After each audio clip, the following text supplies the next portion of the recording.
ನಮ್ಮ ದೇಶದಲ್ಲಿ ಬೇಹುಗಾರಿಕೆ ಫೇಲ್ಯೂರ್ ಆಗ್ತಾ ಇದೆ.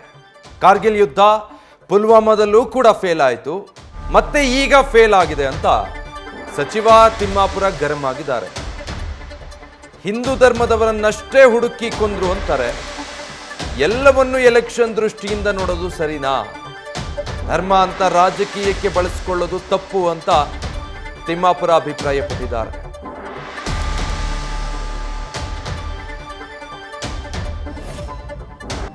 ಹೇಳಿದ್ರು, ಇವತ್ತು ನನ್ನ ಮಗನ್ನ ನನ್ನ ಬದುಕಿಸ್ತಕ್ಕ ಮುಸ್ಲಿಮ ನೋಡಿ.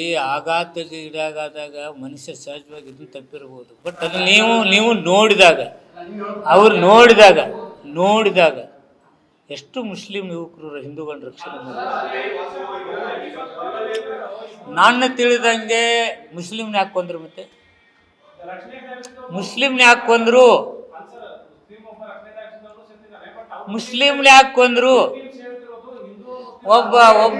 ಒಬ್ಬ ಮಿಲಿಟರಿ ಮನುಷ್ಯನ ಮುಸ್ಲಿಂ ಯಾಕೆ ಹೇಳು ತಪ್ಪು ಹೇಳಿದಾನೆ? ಮುಸ್ಲಿಮ್ನ ಯಾಕೆ ಕೊಂದ್ರು?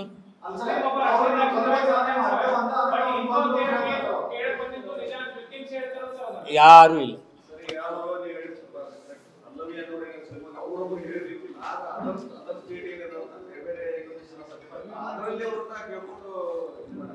ಯಾರ ನೀವು ಹೊಡೆದು ಓಡಿ ಹೋಗ ಜಾತಿ ಕೇಳ್ಕೊಂಡು ಹೊಡ್ಯೋಕ್ಕಾಗತ್ತೇನ?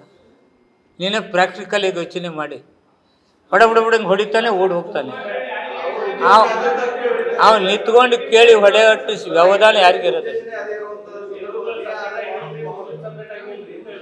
ನೋಡಿ, ಇದನ್ನ ಏನೇ ಇದ್ರೂ ನಾವು ಈ ರಾಷ್ಟ್ರದಲ್ಲಿ ನಾವು ದುಃಖಿತರಾಗಿದ್ದೀವಿ. ಅದನ್ನು ಧರ್ಮಕ್ಕೆ ಓದಿ ಹಚ್ಚಿ ಅದ್ರ ಲಾಭ ತಗೊಳ್ಳುವಂಥ ಹುನ್ನಾರ ಏನು ನಡೀತಿದೆ, ಇದು ಆಗಬಾರ್ದು.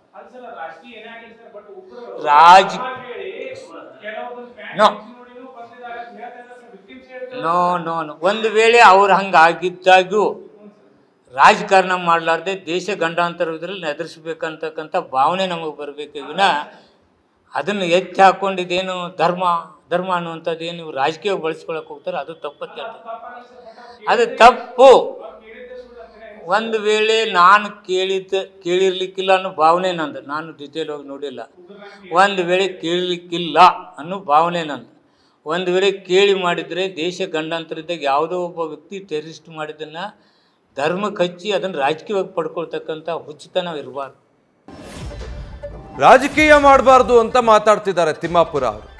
ಅಲ್ಲಿದ್ದಂಥವರು, ದಾಳಿಗೆ ಒಳಗಾದವರು, ಕುಟುಂಬಸ್ಥರು ಏನು ಹೇಳ್ಕೊಂಡ್ರು ಅವ್ರ ಅನುಭವ, ಅದನ್ನೂ ತಪ್ಪು ಅಂದ್ಬಿಡ್ತಾರೆ. ಹಾಗಿದ್ರೆ ಸಚಿವರು ಗೊತ್ತಿಲ್ಲ. ರಾಜಕಾರಣಿಗಳು ಕೆಲವರು ರಾಜಕೀಯ ಉದ್ದೇಶ ಇಟ್ಕೊಂಡು ಹೇಳಿದ್ರೆ ಅಂತ ಹೇಳಿದವರು ಇದ್ದಾರೆ. ಅದರ ಬಗ್ಗೆ ಮಾತಾಡಲಿ, ಅಥವಾ ಅದರಲ್ಲಿ ನಿಜವಾಗ್ಲೂ ರಾಜಕಾರಣ ಇದ್ದರೆ ಅದಕ್ಕೆ ಉತ್ತರ ಕೊಡಲಿ. ಹಾಗಿದ್ರೆ ಕುಟುಂಬಸ್ಥರು ಹೇಳ್ಕೊಂಡಿದ್ದೇನೋ ಎಲ್ಲ ಸುಳ್ಳ? ಗೊತ್ತಿಲ್ಲ. ಸಚಿವ ತಿಮ್ಮಾಪುರ ಅವ್ರ ಪ್ರಕಾರ ಬೇಹುಗಾರಿಕೆ ಫೇಲ್ಯೂರ್ ಆಗಿದೆ. ಬಂದವರು ಯಾರು ಅಲ್ಲಿ ಜಾತಿ ಧರ್ಮ ಕೇಳ್ತಾ ಕೂರೋದಿಲ್ಲ, ಇದೆಲ್ಲ ಸುಮ್ಮನೆ ರಾಜಕಾರಣಕ್ಕಾಗಿ ಬಳಸ್ಕೊಳ್ತಿದ್ದಾರೆ ಅಂತ. ಹಂಗಿದ್ರೆ ಅಲ್ಲಿ ಪ್ರಾಣ ಕಳ್ಕೊಂಡ್ರಲ್ಲ, ಅವ್ರ ಕುಟುಂಬದವ್ರಿಗೆ ಯಾರಾದರೂ ಹೇಳ್ಕೊಟ್ಟು ಅವ್ರ ಹತ್ರ ಹೇಳ್ಸಿದ್ರ? ಅದಕ್ಕೆ ಸಚಿವರೇ ಅರ್ಥ ಏನಿದೆ ಅವ್ರ ಮಾತಿಗೆ ಅನ್ನೋದನ್ನು ಕಂಡುಕೊಳ್ಬೇಕು. ನ್ಯೂಸ್ ಫಸ್ಟ್, ನಿರ್ಭೀತಿಯಿಂದ ನಿಮ್ಮ ಪರವಾಗಿ.